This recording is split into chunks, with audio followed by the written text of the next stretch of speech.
ஒரு ராஜா ஒரு மந்திரி ரெண்டு பேரும் ஒரு கடற்கரையில இப்படி போயிட்டு இருந்தாங்க. ராஜாவோட காலில் ஏதோ ஒண்ணு தடிக்குது. அதான் அங்க ஒரு மண்டை ஓடு கிடைச்சது. அதை எடுத்துட்டு வான்னு சொல்லிட்டு அரண்மனைக்கு வந்துட்டார்.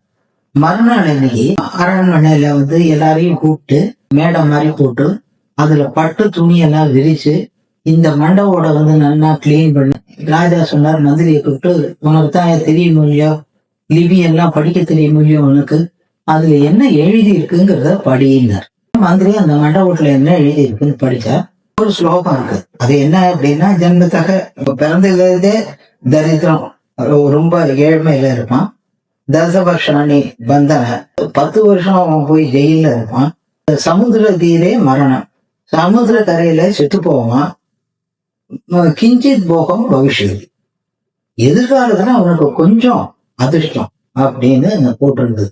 அங்க இருக்கக்கூடிய ஜனங்களும் சொன்னா, இந்த மாதிரி ஜெயில இருந்து வந்தான், 10 வருஷம் அதுதான் செத்து போனது உண்மைதான், ரொம்ப ஏழை எல்லாம் சொல்லணும்.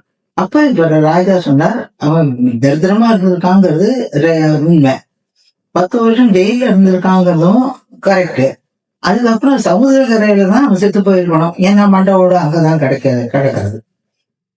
இதெல்லாம் முடிஞ்ச அவன் செத்தே போனதுக்கு அப்புறம் கிஞ்சித் போகம் பவிஷ்யதின்னா அவனுக்கு எதிர்காலத்துல கொஞ்சம் போகம் அதிர்ஷ்டம் இருக்கு அப்படின்னா இது என்னது, அது என்னன்னு கேட்டான்.